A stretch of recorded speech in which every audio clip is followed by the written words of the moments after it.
சரஸ்வதி பூஜை, ஆயுத பூஜை, விஜயதசமி எப்படி கொண்டாடணும்? நாம குழந்தைகளுக்கு வித்யாரம்பம் ஆரம்பிக்கிறதுக்கான நேரம் என்ன? நவராத்திரியை எப்படி நிறைவு செய்யணும்? அப்படிங்கிற அனைத்து தகவல்களையும் இந்த பதிவில தெளிவாக தெரிந்து கொள்ளலாம் வாங்க. நவராத்திரிய இந்த ஆண்டு 10 நாளுக்கு பதிலா 11 நாளா நல்ல விஸ்தாரமா, சந்தோஷமா கொண்டாடி மகிழ்ந்திருக்கிறோம். இதுல சரஸ்வதி பூஜை, ஆயுத பூஜை, மற்ற விஷயங்கள பார்க்கறதுக்கு முன்னாடி, நவராத்திரியினுடைய இந்த வழிபாடுகளை எப்படி நிறைவு பண்ணணும் அப்படிங்கிறத முதல்ல உங்களுக்கு நான் சொல்லிடுறேன். கொலு வச்சிருக்கிறவங்க, விஜயதசமியோடு அந்த கொலுவை எடுக்கிறது அப்படிங்கிறது பலருக்கும் வழக்கம். சில பேர் இல்லம்மா விஜயதசமிக்கு அப்புறமும் எங்களுக்கு கொலு பார்க்கறதுக்கு ஆள் வருவாங்க. இன்னும் ஒரு 5 நாள், 10 நாள் நாங்க வச்சிருப்போம். அதனால அத வச்சுட்டு நாங்க எடுக்கிறோம் அப்படின்னா, அது உங்களுடைய சௌகரியம் என்ன அப்படிங்கிறத நீங்க பார்த்துக்கோங்க. இல்லம்மா நாங்க விஜயதசமியோட எடுத்துருவோம் அப்படின்னா, நீங்க விஜயதசமி அன்னைக்கே ஒரு 4 பொம்மைய படுக்க வச்சுருங்க. ஏன்னா அன்னைக்கு வியாழக்கிழமை. அத உட்டுட்டா, அப்புறம் வெள்ளிக்கிழமை எடுத்து வைக்க முடியாது. அத விட்டுட்டீங்கன்னா, சனி, ஞாயிறு தான் நீங்க எடுத்து வைக்கணும். அதையும் நீங்க பார்த்துக்கோங்க. இப்ப நாங்க அகண்ட தீபம் ஏத்தி இருக்கிறோம் அப்படிங்கிறவங்க, விஜயதசமி வழிபாடு நிறைவு பண்ணிட்டு, அகண்ட தீபத்த வளர விட்டுறலாம். ஒரு மலரால அப்படியே நாம அந்த தீபத்த வளர விட்டுறலாம். அத அப்படியே நீங்க உட்டுடுங்க.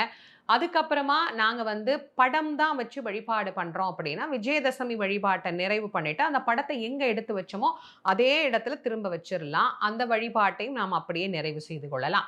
இப்ப கலசம் வச்சிருக்கிறவங்க, நீங்க கலசத்துல நீர் வச்சிருக்கிறீங்க அப்படின்னா, அந்த தண்ணீர எடுத்து எல்லா இடங்கள்லயும் வீடு முழுக்க அத நாம தெளிச்சிரலாம்.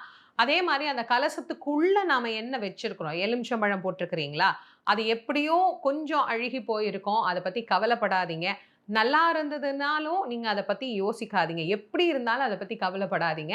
அத எல்லாத்தையுமே பூஜை அறையினுடைய குப்பைகள்ல தான் நம்ம சேர்க்க போறோம். அதுல இருக்கிற தேங்கா, இனிப்பு பொருளாக ஏதாவது நம்ம பயன்படுத்திக்கலாம். அரிசி நெறைய கீழ வச்சிருக்கிறீங்க அப்படின்னா, அத பொங்கல் செய்து சுவாமிக்கு நாம படைச்சிடலாம். மத்தபடி மாவிலை, அது மேல நம்ம வச்சிருக்கக்கூடிய அந்த பூக்கள், இது எல்லாமே பூஜை அறையினுடைய குப்பைகள்ல நாம சேர்த்துர்றோம். இப்ப நாங்க கலசத்துல அரிசி தாம்மா வச்சிருக்கிறோம், தண்ணி வைக்கல அப்படிங்கிறவங்க, அதுல இருக்கிற அரிசிய பொங்கல் செஞ்சு சுவாமிக்கு நெய்வேத்தியம் பண்ணிட்டு, நாமளும் அத பிரசாதமாக எடுத்துக்கலாம். அதே மாதிரி இந்த கலசத்த பிரிச்சு நாம அம்பாளுக்கு நெய்வேத்தியம் பண்ணி வழிபாடு பண்றத அன்னைக்கே செய்றதா, இல்ல அடுத்த நாள் செய்றதா அப்படிங்கிற ஒரு கேள்வி நெறைய பேருக்கு இருக்கும். இந்த 4 வகையான வழிபாடுமே செய்யக்கூடியவர்கள், வியாழனன்று இத எல்லாத்தையும் பிரிக்க முடிஞ்சுதுன்னா பிரிச்சுருங்க. அப்படி இல்லன்னா, வெள்ளிக்கிழமைய விட்டுடுங்க. வெள்ளிக்கிழமை ஒரு நாள் அப்படியே இருக்கட்டும். சனிக்கிழமை அன்று இது அனைத்தையுமே நீங்க எடுத்து வச்சிரலாம். இந்த 4 வழிபாட்டுக்குமே இது பொருந்தும்.